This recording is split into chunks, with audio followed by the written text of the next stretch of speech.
day. For the compliance and cybersecurity track, we are going to have Lorrie and Betty Ann Morgan. Well, Lorrie Robbins and Betty Ann Morgan, they're not actually the same last name.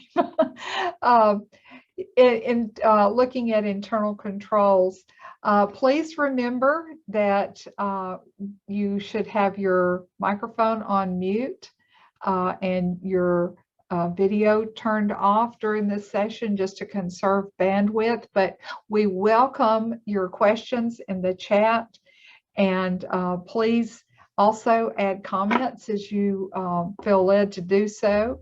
This session is being recorded as a Zoom session. We will provide a video of this session at the conclusion of the conference. We will also provide the chat information and the handouts.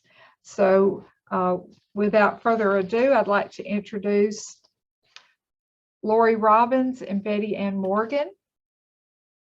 Lorrie comes to you with over 20 years of life cycle research administration experience. She's been fortunate enough to be part of the research communities at 3 institutions of higher education. Lorrie's experience and knowledge has been gained at the central and department levels, giving her a wealth of knowledge at all levels. Lorrie is currently with the Duke Human Vaccine Institute at Duke University. She's a member of NCURA, SRAI, NCMA, and other research communities where she keeps her skills and knowledge relevant. Lorrie carries the credentials of CRA and takes that role seriously as a research professional. She's published with a colleague in professional research administration journals. Lorrie enjoys sharing her experiences with you and learning from the research admin community, and loves helping make research happen. Betty Ann Morgan is a grants and contracts manager at Duke University, campus grants management team.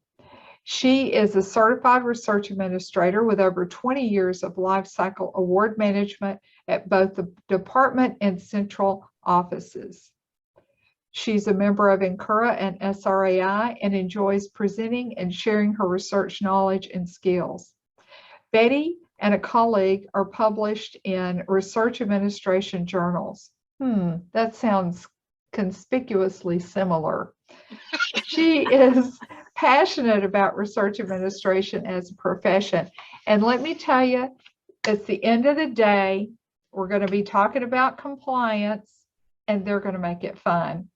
And I'm so excited to welcome some of our longtime FRAC presenters. We were just talking that how many FRAC conferences have y'all been a part of now? Is this the 5th or the 4th? Fourth. And go ahead. Well, next year be the 5th. Go ahead and plan on it.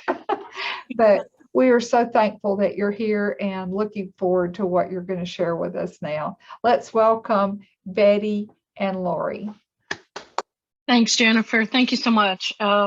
So I want to update where I'm at. I'm with the campus grants management team at Duke. So I've changed from DHVI. So I said it's hard to kind of keep up with me, but I seem to follow Betty around. So Betty, you can't leave because I can't find another job. That's all there is to it. So we want to talk about internal controls. We will try and make it fun. We're not going to dance today. I'm not going to sing like I did earlier in the week. And so we're just going to get right to it. And what we're going to do is help define what internal controls are. We're not going to give you the process for your internal controls, but show you that what our role is in it. So Betty, if you want to kick us off with the objectives. Absolutely. Thanks for coming, everybody. We are always so excited to come into Fracktown and be frackers with everybody. So what an incredible group, and hats off to Jennifer and her crew. I mean, she was just telling us that there are over 1,800 registered research administrators at this conference. So hats off to you guys for coming and being with us. So we always have objectives. It's not just about the social hour or networking, but it's definitely about both of those. but we're going to define internal controls. What are internal controls? We're going to go from top to bottom at your institution.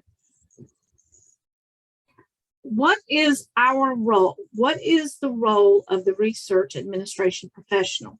And always refer to yourself as that. We are in a profession, whether you tumbled into it like we did 20 plus years ago, or you set out to be a research administrator. So remember, you're professionals. We want to have internal controls be just second nature to us. We want to incorporate those into our day-to-day responsibilities. We want, as I often say, we want to wear that police hat. And we want to get out of being reactive. Something happens, something's found in an audit. We are fined by the feds. We want to be proactive, not reactive. Betty and I, and just about everything we talk about is trying to get to proactive rather than reactive and putting out fires. But this next picture is when we say, what are internal controls? And, you know, sometimes I feel like I'm sitting in the cockpit of an airplane and I've got all these dials around me and I'm trying to hold on to that, the steering wheel and steering that, in for a landing. But if you want to think about that image for a second, and doesn't it feel like we are doing this every single day? You know, we're looking at the dials on the dashboard, we're flipping the switches, and we're over here. And Betty often said we're air traffic controllers, and we are, but sometimes I feel like I'm sitting in that seat directing it all around. So keep that image in your mind as we go through those internal controls talk. And so let's kind of break down internal controls into a meaning. And I like to do that because I like to know what its true meaning is. And we can use internal controls as a noun. It's the power to influence or direct people's behavior or the course of events. And I really like that. We have the power to influence in our internal controls. But it's also a verb, and determine the behavior or supervise the running of. So power to influence and the behavior supervise the running of. So it's twofold in our internal controls process. So let's talk a little bit about the feds. I know it's late afternoon. I do hope you've got some beverage with caffeine, but we need to talk about uniform guidance because a majority of, especially larger universities, have a high, especially if you have a school of medicine, have a high amount of federal funding, but also all funding has to be demonstrated and has to be guided in like circumstances. That's part of what uniform guidance says. So when we're talking about uniform guidance, we're going to talk about 2 CFR 200 subpart D. And I know you're like, oh, don't. And so subpart D, look, who has the uniform guidance book? Lorrie and me do. It's the post-federal award requirements contents. And so just highlighting this area, what it does is it states that we have to establish and maintain internal controls over the federal award that are reasonable, allocable, right, allowable, and it ensures that we are in compliance with all of their terms and conditions, all of their rules and regulations. We want to make sure that we are following the statutes, the regulations, just like I said, those terms and conditions. We need to evaluate and monitor our compliance in regards to whatever has been triggered down to us. And if we're not in compliance, first, the best approach is to find it up front. Find it before you hit approve. Find it before it gets awarded. And we'll go into that. How do we use internal controls in PreAward? We are going to talk about that too. And when you do find it, you need to fix it. would say here at Duke, we have a 90-day rule. We can't do retro journal vouchers or effort changes more than 90 days in arrears. And there's reasons for that. And we need to be in compliance, not only with the feds per uniform guidance, but in compliance with our own institutions. And so this is what the mindset is when it comes to a typical look at internal controls. Well, the sponsor starts it. They look over our stuff. Our university senior leadership looks at it, and the central offices look at it. But that's not really how it works. That's not how it should work. So, and so I'll tack on to what Betty's saying here, and that's a visual. That's how most of us think of internal controls, right? We think of, if you notice, we're not even on that triangle. We're not even thinking that we're on it and we have that responsibility. We are thinking that our higher level offices and our higher level sponsors are mainly responsible for that in internal controls. And so we need to kind of change that thinking around. And so, so when we're looking at internal controls and what is our responsibility as research administration, when we are taking the role on as a research admin professional. So internal controls, they're relevant to everyone at your university, everybody, but particularly if we touch in sponsored projects. So if you have a role where you're touching sponsored projects, that internal controls is speaking to you. And so what is it really for? What are internal controls really for? It's to help safeguard the institution. We are putting a bubble around the institution, right? That's how I think of safeguarding the institution. We're minimizing risk. Wherever we have sponsored projects, there's always going to be risk, some type of risk, but we're trying to minimize that risk with our internal controls, and we're protecting the asset. And that's really, and what I'm saying here is this is everybody's responsibility to protect all of that and safeguard the institution. Accuracy of the records, right? That's what our internal control should be thinking about. Promote operational efficiency and effectiveness. They are all the buzzwords and all the rage now at all the institutions and every strategic plan. You hear that, operational efficiency and effectiveness. And that is essentially what they're talking about is under those internal controls, right? The reliability of the financial reporting. We can financially report, but are those reports reliable? Our internal controls are going to tell us that. Compliance and compliance. That is exactly what I think when I hear the word internal controls, and that is compliance. And sometimes we have to be, what did Jennifer say? The terrorist, the research admin terrorist, right? So compliance, I feel like I'm the compliance police sometimes, but internal controls and uniform guidance says compliance. So let's break it down to a couple of fundamental concepts about internal control, about compliance, and about being the police, I put on my hat, that we need to be. Internal controls is not the goal itself. It's the activity that accomplishes the goal of being in compliance with terms and conditions, rules and regulations, statutes. And we can throw in our non-federal sponsors there. Maybe there's a federal sponsor that says you can't charge indirects, you can't charge fringe benefits. Being in compliance, that's the goal. It's a means to an end. So the number one situation with internal controls is that it's affected by us, humans. It involves not only policy manuals, checklists, SOPs, it involves rules and policy and procedures of your institution, and it's involving people at multiple layers. We looked at that inverted triangle. Those are not the only people. As Lorrie said, we are part of that group. And it's made up of best practices, prevention, and detection.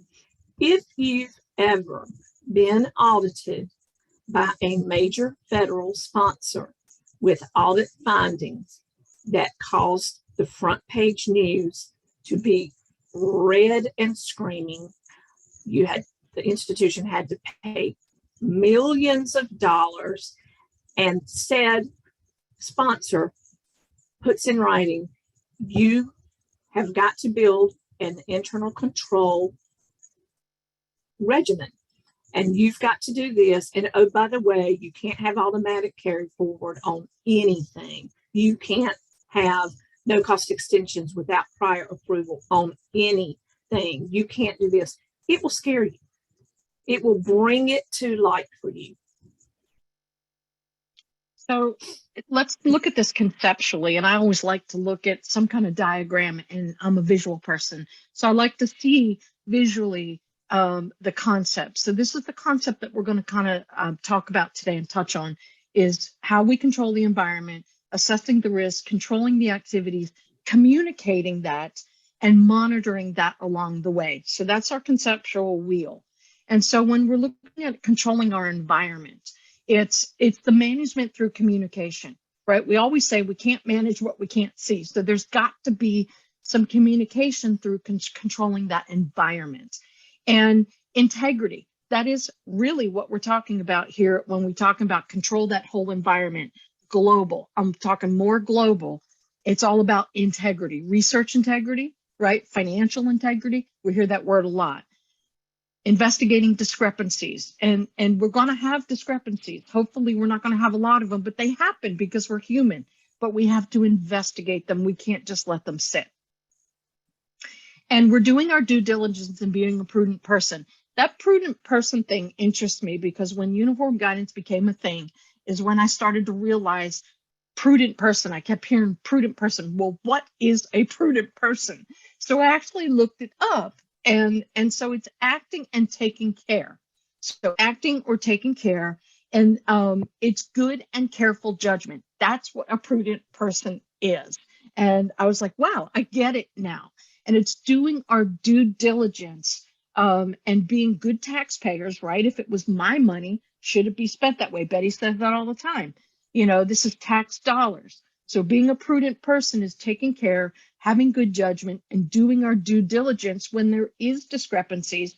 We investigate it, we look at it with integrity, right? And all of those things. That's more of a global look. And we set the tone for the institution. If we don't have that positive tone on internal controls, it becomes the wild, wild west, right? Anything goes. And I do not want to be part of the wild, wild west. Want to talk about gray area. This is the foundational for all other components of internal control. It's the controlling the environment is providing that discipline and structure. No matter who we are, we do like a certain amount of discipline and structure. When we don't have it, we're really not comfortable. Some of us like it a little bit more, but you've got to have that discipline and control when you're controlling that environment, especially when you're talking about internal controls. And then this is where your competency and training comes in. That's why most institutions have their educational department where they're throwing out that training for everybody within that organization so that everybody's on the same page and we create that competency. Everybody's hearing it the same way, controlling it the same way so that we can contain that within our environment. So I just want to read a comment from Elle Jones. She says, it's being a good steward of the funds. We're using the funds as if they were our personal funds. Absolutely.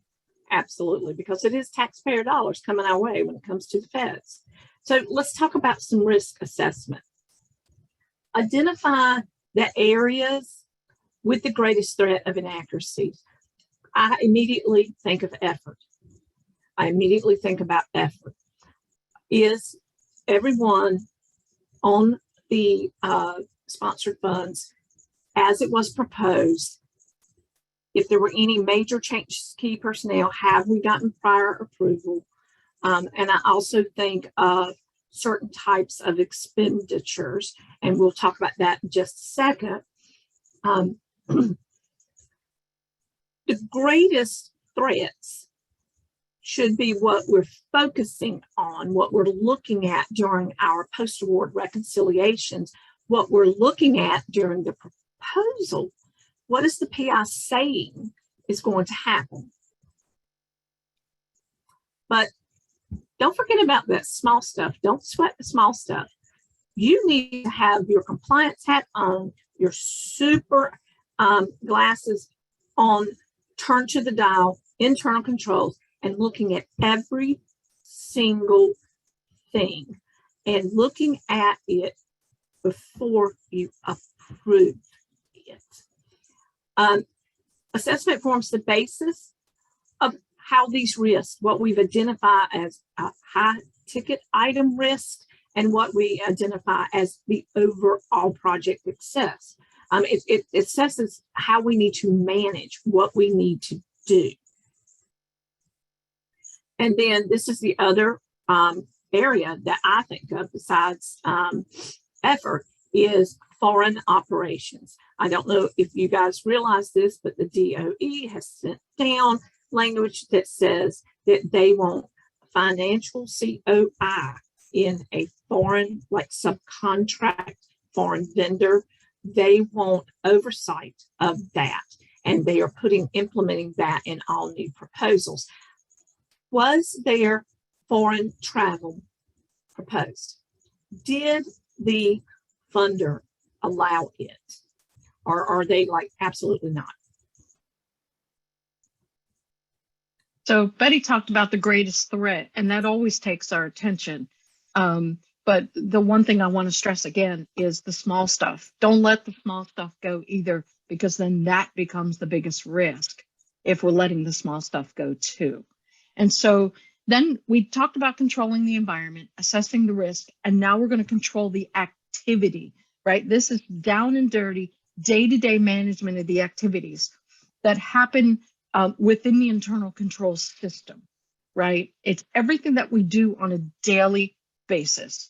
And this would be your best practices, right? Your best approaches we talked about in the pre-award session, your best practices, your SOPs, your prevention, detection, and correction, right? Every university should have a plan for prevention and what happens when you detect it, how you detect it, and how you're going to correct it, right? That is your daily activity internal control. Ensure management directives are carried out. We all get directives from above, right? And they all say, we want it carried out this way. We want it carried out that way. Those are your control activities from a day-to-day basis. Should happen at all levels and all functions. It's just not from the top. It's just not from the middle. It's top down, bottom up. Should happen on every activity that happens within your universities in all functions. Pre-award, post-award, award management, close out, every step of the way. Those control activities are approvals, authorizations, verifications, reconciliations, reviews of operating performance, right? The metrics. How many universities have metrics, right? They're assessing the metrics 1 year, and then the next year they're flowing that down and saying that your closeouts need to be better, right? Or your journal vouchers need to be better. The segregation of duties, right? Every university has segregation of duties. You do this, then I do this. If you're creating it, you cannot approve it. They do that for a reason. It's compliance, it's internal controls, right? And they're just not, it's not that they don't want you to wear all hats. They have determined that the segregation of duties will ensure better internal controls and compliance. And that's why we hear a lot about those segregation of duties and metrics. And Glenn gave us a really good tip in the chat. When Glenn starts at a new location, he does an internal audit. He does his own. He reads previous university audits, but he does an internal audit on his portfolio. I think that's a great suggestion. So let's talk a little bit about communication, because communication is everything, right? We have to have roles and responsibilities of who does what. So I'll go back to that inverted triangle, and where it was the sponsor, then it was university leadership, and it's the central office. They all have a role. They all have responsibilities and internal controls, but we do too. And we have to have a defined, we need to design those so that the PIs know what we're going to do. You have to communicate expectations. I like to start those communications at the beginning. If you step into a portfolio that's already has some established funding, and you're stepping into the middle of that, I would do what Glenn says. I would have an internal audit on that particular account, and then have a clear plan with the PI and their lab about what the expectations are going forward. Yeah, exactly.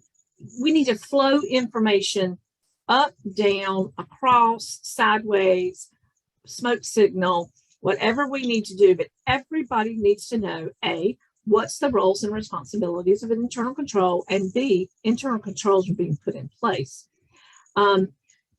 We, as we take on new roles, as our university changes particular policy on internal controls, we have to have a clear understanding of that so that we can incorporate it into the day-to-day like Lorrie was talking about. And not just internal communications, but we have to make sure our sub-recipients are following the internal controls that we did a flow down from our prime award. And it's our duty to look into that. Our vendors, are they following procedures? Our consultants, are they allowed to be consultants? Our suppliers, and you know what else I would add to that? Our PIs. So monitoring. So now we're on the monitoring part. And so it's a process and a system for our internal controls. And as if you remember what Betty said under uniform guidance, they're telling you have to have a process. They're not telling you what that process is. It is up to each institution to come up with their own process and system for internal controls. It might not be so evident to us, but hopefully as we're presenting this information, it is becoming clearer to you what your university does consider internal controls and where you personally might need to sharpen some internal controls. So it's the process and system for the internal controls should be evaluated from time to time so they do not become obsolete. Every time a sponsor changes their guidelines, our process might become obsolete, and we might have to take a look at that and say that's not going to work anymore. And that's why our universities are always changing this and changing that, because the feds say it has to change, or the sponsor changed it, or somebody along the line changed it, that our process no longer works. As our risk grows or change, so should our monitoring practices. Duke just became over a $1 billion research enterprise. So with that growth comes more risk. So we have started to see some from the top changes in our internal controls being flowed down because of the risk becomes greater. Evaluate the quality of the system, right? Does that still work? It's the same thing. Is it obsolete? Is the quality and validity of it still relevant? Sometimes I wonder when, Jennifer said, we've been doing this for 20 years. I wonder sometimes, am I still relevant? Maybe I need to look at revamping my internal controls and monitor my internal controls, but is the relevancy of it still intact? And so let's talk a little bit, where can the breakdown happen in either A, not doing internal controls, missing an internal control? A judgment call, a bad judgment call. Well, the PI said it was okay. He's the one who put it on his corporate card. So he says it can go on the grant. I'm just going to hit approve. Understanding the goal, understanding the purpose of why we do internal controls, or not understanding the instructions, as Lorrie said, that have been put down from senior leadership at the university. Out of the blue, a senior leadership person says, okay, we're just going to do it this one time. I'm just going to override this. I'm not going to adhere to the policy because this is an exception. And we know there's always exceptions. But when you bring it to the attention of senior leadership as, well, this is why I did not approve it, we need to have that validity of information so that they go, you're right, we can't do this.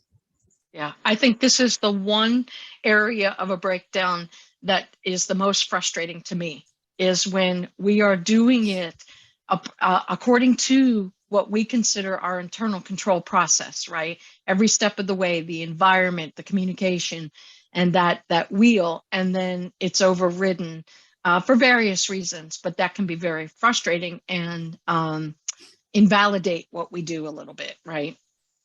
Yep. This is a big one. We've talked about this a lot, groupthink or complicity, but we've always done it this way. Why are you telling me something different? I'm going to go with senior leadership. You know, like we said about senior leadership, you deviate just once, it sets an expectation that you'll do it again. It's sort of like the proposal's due at midnight and you stay up to 11:59 and hit submit for the PI. They're going to always think you're going to do that. So it sets a precedence. Consistency, as we talked about earlier when we were talking about uniform guidance. Uniform guidance says we will monitor, we will manage, we will treat all funds in like circumstances. And no segregation of duties. Sometimes we are put into a role in which we're doing everything. We're creating the purchase order and we're running behind it and approving it. There's no one else taking on another set of eyes. So we have to have segregation of duties. And clearly there might not be segregation of duties because we're understaffed. And when we're understaffed, we're rushing. So we're doing all the work, we're doing all the approvals, and we're just trying to keep our head above water. And so we just go, approve, approve. I'll fix it on the back end, approve. And this is a big one. And this is one that Lorrie and I talk about a lot, also in a lot of other presentations. We rely on, we become checklist driven, and we don't critically think through the situation we're looking at, what we're evaluating. A checklist is great. A checklist post, checklist for PreAward, checklist for export control, checklist for internal controls. But a checklist is never all inclusive, not in the world in which we work, because research administration changes constantly. You can't make assumptions. So speaking to that, forgetting to critically think, it's not helping us to be a prudent person, right? So if we're relying too heavily on our checklists and guides, are we truly being a prudent person, which says we need to have good and careful judgment. A checklist is not going to give you all of that. So let's talk about areas for internal control. And these are the areas that most universities, how many, and I want to say it up in chat, that you can say that you have a separate compliance office at a higher level, a centralized compliance office, export control, conflict of interest, cost analysis, science and security, audit, research integrity. I will call it PAFM, post-award financial management, and risk. Do you all have separate higher level offices? Yep. Have them all. Yep. Yes. Most universities all have those centralized offices, okay? And so it is easy to rely on them and think that they are all responsible for the internal controls. I am not. I will let them worry about that. And that's where we're going to shift our minds here. We are now at a turning point where we're going to shift that around. And then a little bit later, we're going to talk certain situations where we're going to say, okay, that could really fall under compliance, and that could really fall under export control from our perspective. And we'll ask for your input at that point. So I don't like to be called a control freak. I really don't. But when it comes to internal controls, go ahead and call me a control freak. Call me that, what did she call it? Administrative terrorist, the compliance police, because I feel this is one area that we should all be a little freakish, right? When it comes to managing our sponsored projects for our institutions. So I'm allowing you to be a control freak. How's that? Okay, Betty, is that okay? I'm allowing you to be a control freak. Okay, Absolutely. awesome. So you can call me that, okay? All right. So we've updated, after everything we've talked about so far, we updated our triangle, our inverted triangle. So we, the research administration professional, are the first line of offense and defense. Okay, it starts with us. Then it goes to a central office, typically in most universities. The central office is that next set of eyes. They strengthen, they support, they do that cross check. They are coming behind us, making sure we didn't look at it with wrong judgment.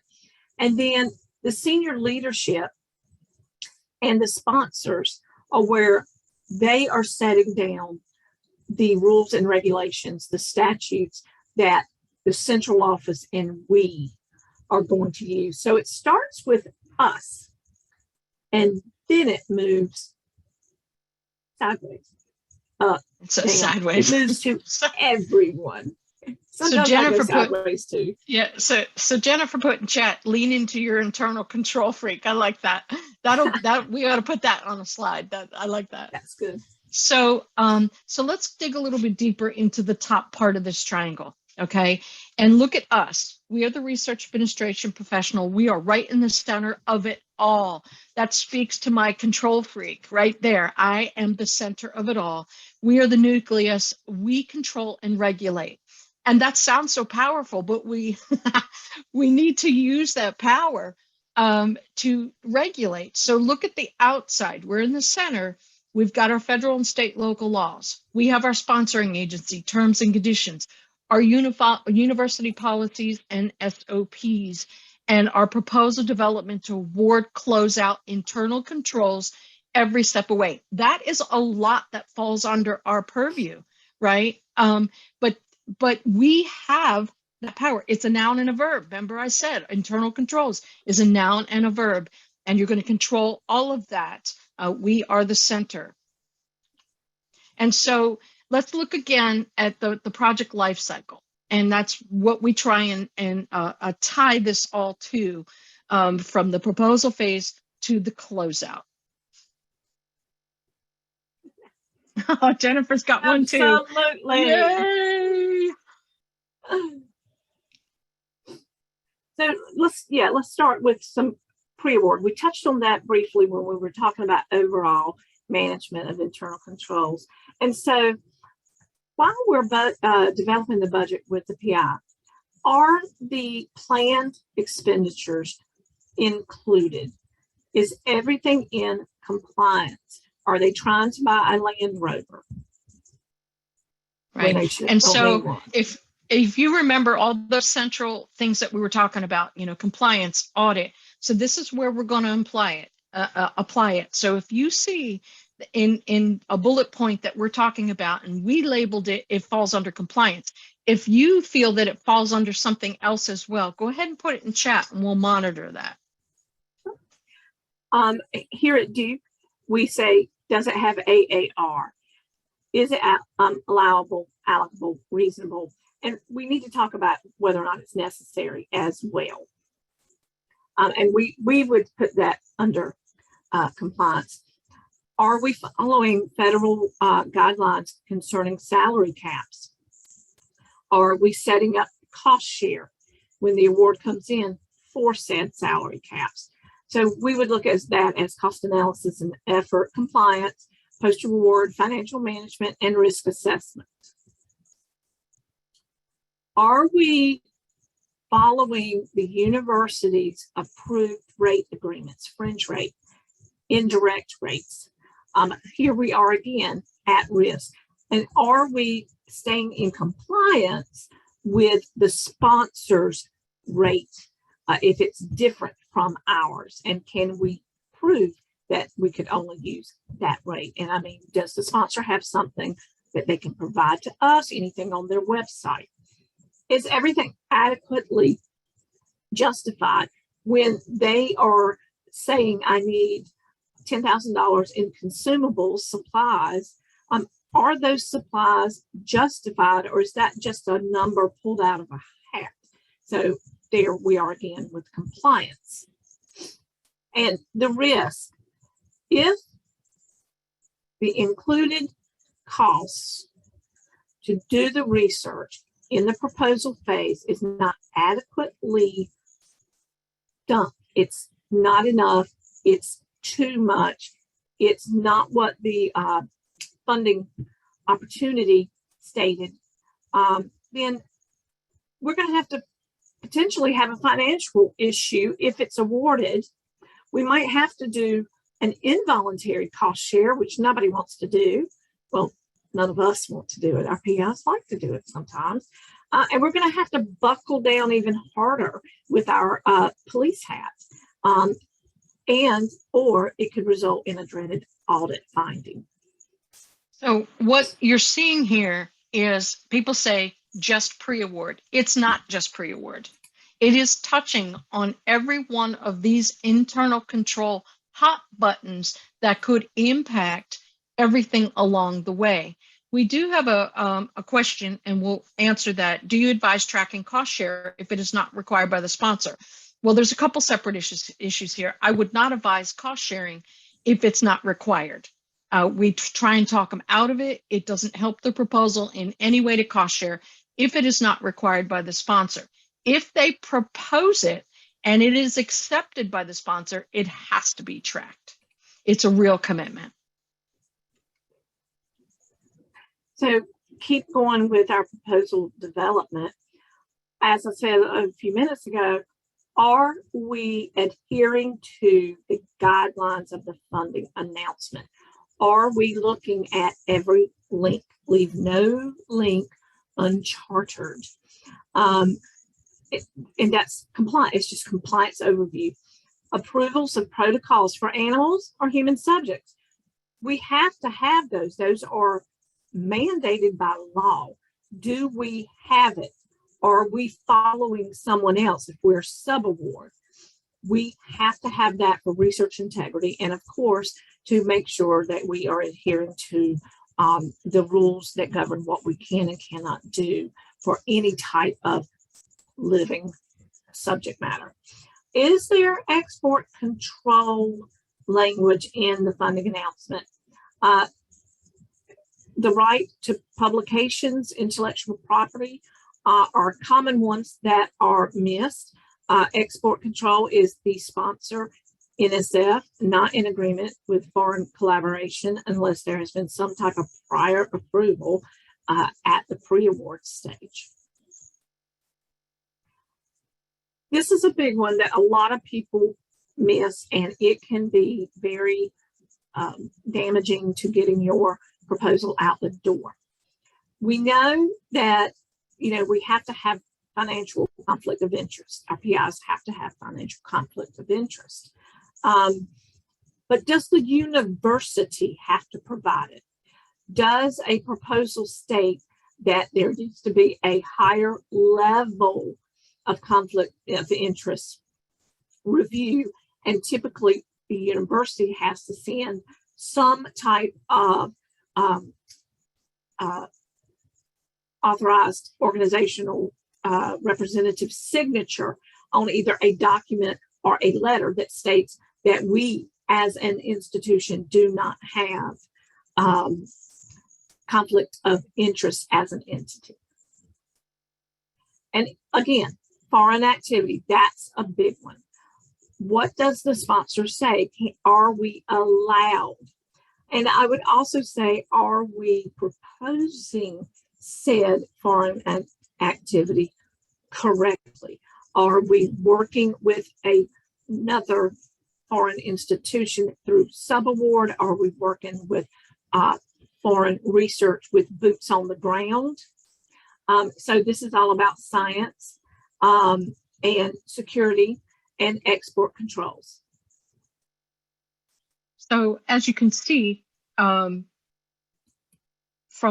everything that Betty just listed, I hear people say, well, it's just pre-award. No, it's not just pre-award. Look at all the internal controls that at the proposal development phase touches those higher level offices in our universities, right? And so every single one of these things, science and security, export control, conflict of interest, compliance, everything's about compliance. And so I'll quickly stop and says, can you elaborate on public? Yeah. Go ahead. Elaborate on publications. Yeah. Can you elaborate on the publications export control issue? If your institution, if you talk, look at export controls and what they really mean by export control, it's not just about taking something out of the country in a briefcase or your computer in a foreign country and opening that up. If there is a publication restriction from a sponsor saying that you cannot publish your scientific results, that's export control. That falls up underneath that classification. Did I answer your question? Okay, great. And so we're going to go on to bias sketches and current and pending, okay? Usually at the just-in-time phase. And they want all support disclosed, foreign activity disclosed. If the PI does not disclose those activities, we are not in compliance. We are violating science and security at the federal level. We open ourselves to audit and effort audit. Okay, so it's not just providing the bias sketch and current pending and a bunch of text and numbers on the page. It falls up under each of those internal controls. Are there reporting requirements stated at the proposal phase? Can we meet those reporting requirements? So again, it's not just pre-award. What are they saying that we're committing to in reporting requirements, such as reporting, financial reports, how often? They're putting those terms and conditions in, they're sneaking them in there. And if we're not clicking on those links, then we're committing things that we don't know that we're committing. So again, compliance, risk, audit, and post-award financial management. So here's the risk. If the proposal is not adequately reviewed at all levels, the result could unilaterally, and what that means is one way, bilateral is two, unilateral is one way, unilaterally committing the institution in terms and conditions that we cannot or wouldn't ordinarily accept. So that we have to be very careful at the pre-award phase that we're not making that commitment that we couldn't possibly meet. Award setup, and we talked about this multiple times. Who's checking the award terms and conditions? And so if you have separate pre and post award, okay, and who that gets stuck in the middle, who's checking that? If nobody is checking that, compliance, export control, cost analysis, PAFM, audit risk, COI integrity, that touches all of them. Somebody needs to be checking that at the award phase. This is one area that's often overlooked in life cycle process. So let's talk a little bit about managing the awards and the internal controls that we need to remember every day as we're reconciling, as we're approving. Proactive award management, front end controls. And remember, we're using proactive management. Purchasing and procurement. Did we say we were going to buy that piece of equipment? Did we say we were going to have a research services support agreement? in place with a particular vendor, particular maybe consultant. So we're talking again, compliance, PAFM, risk management, audit, and cost analysis. Travel, did we say, did we propose, was it awarded that we could travel into a foreign space or travel at all? Again, same group, same level, compliance, PAFM, risk, audit, cost analysis. Reimbursements. Whatever it is, reimbursements for travel, reimbursement for a purchase of something, reimbursement to a vendor, payments. So again, those same categories roll into play. Effort management, huge. This is huge. Are we proactively making sure that who needs to be paid from these funds is being paid at the amount of effort or during the time period, 2 months in the summer, 1 month in a calendar year, 12 months for a postdoc. Subrecipient invoice review. I don't can't really stress this enough. We get subrecipient invoices. We can make sure that the budget is right, that it's what they propose based on their budget and budget justification. But we need the PI to sign off to say that what they have said they're doing, they have done scientifically. I can't stress that enough. I'm sorry, PAFM stands for Post-Award Financial Management. And consultant invoice review, again, let's talk about was the consultant put into the proposal? Do we have the appropriate paperwork for an independent contractor or a consultant? Do we have measures in place that were approved for this type of payment? Is the consultant able to qualify as a consultant? Universities have rules about an employee can't be a consultant for X amount of years after employment.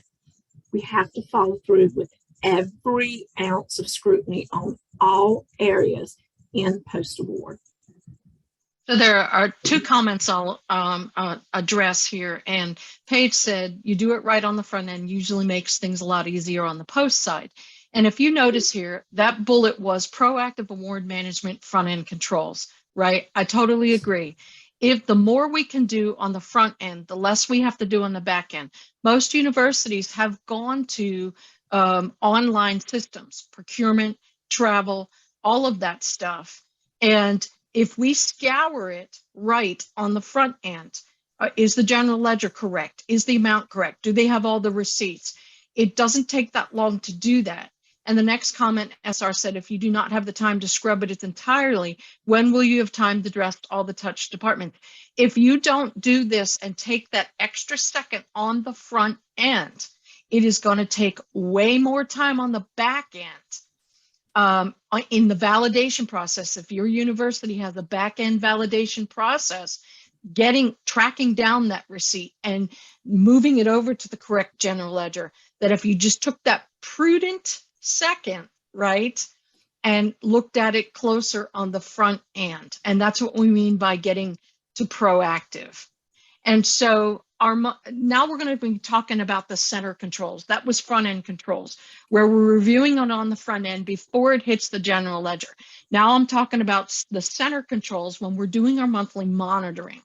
And so when we get into our reconciliation, when we truly do the deep dive of all the transactions and with the ticking and tying, right? That's an old way of saying things, the tick and tie, all your transactions. And so what is that? We're touching on compliance, PAFM, risk, audit, cost analysis. And hopefully by the time we're at the reconciliation phase, hopefully there's no surprises because we took that care on the front end in our controls. Projections in our burn rates. And what is that going to do? That is going to take a proactive approach for going forward, right? So we're not only looking backwards, we're right here in the center and we're looking forward as well. on our burn rates and projections, and we're touching all those compliance pieces. Our cost share, right? Are we monitoring that cost share? If they propose it, it was accepted, we have to track it. Are they meeting that commitment for the sponsor? And that opens up a lot of things, risk, audit, cost analysis, touching all those areas. Effort management, Betty talked about that. We should be thinking about that at the proposal phase, and certainly at our center control monthly management. Is it what we expected right here and now? And is it going to look what we want it to look going forward? And timely actions, payroll, non-payroll, our cost transfers, our rebudgets, our modifications. Timely is key. Our PI transfers, our no-cost extensions. When we see it, we need to take action, and we need to take action now. We can't wait. It has to be timely. And we're opening ourselves up to risk if we're not taking those timely actions. And then the award revenue.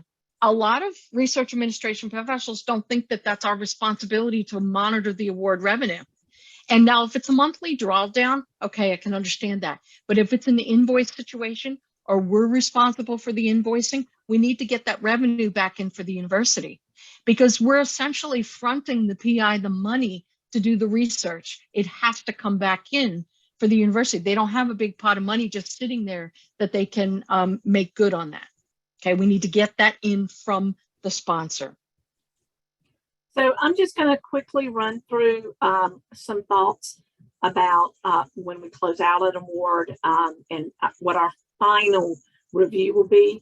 Of course, we're going to make sure that people are not, personnel is not still on the award, that we've moved them off completely, that we have taken care of tuition remission, any supplemental payments, cost share. Same with non-personnel. Are all of your reconciliations up to date? There's nothing in a workflow item that hasn't been paid, or we're expecting a late invoice. Equipment, if it was purchased, has it been appropriately documented and tagged and approved by the university now that the grant is ending? Subrecipient invoicing and monitoring. Do you have the final? Have they, has it been approved by the PI? Cost overrun, you've got to fix it. We don't send back negatives. Technical reporting done by our PI. Does he know the date? Have we contacted the PI?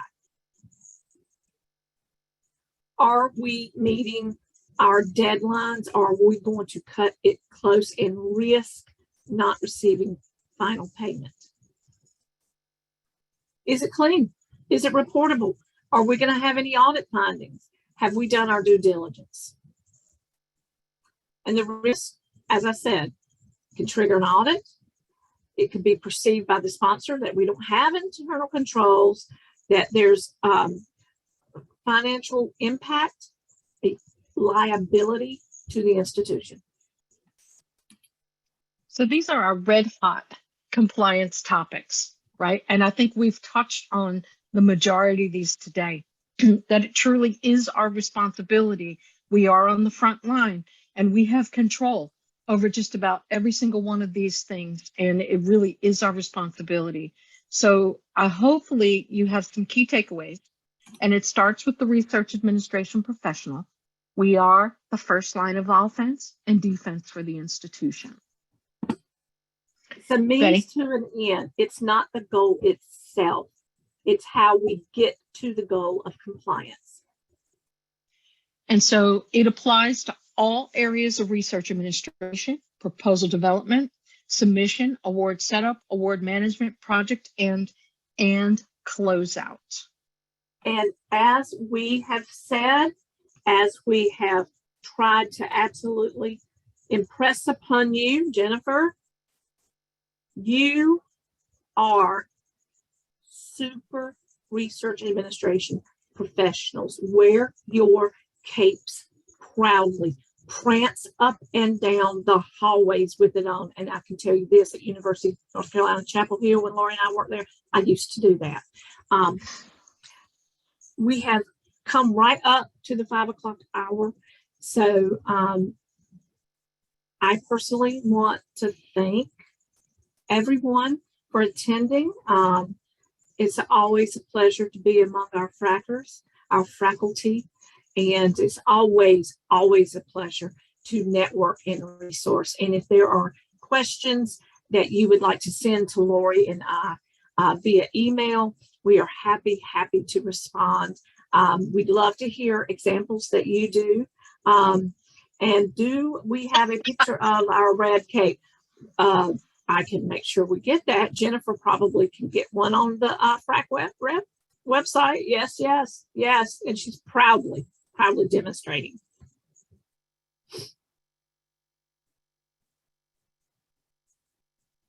Thanks, everybody.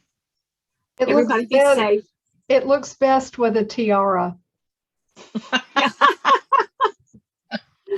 I think you're right, Lorrie. We need some bling. Right. Always a pleasure, guys.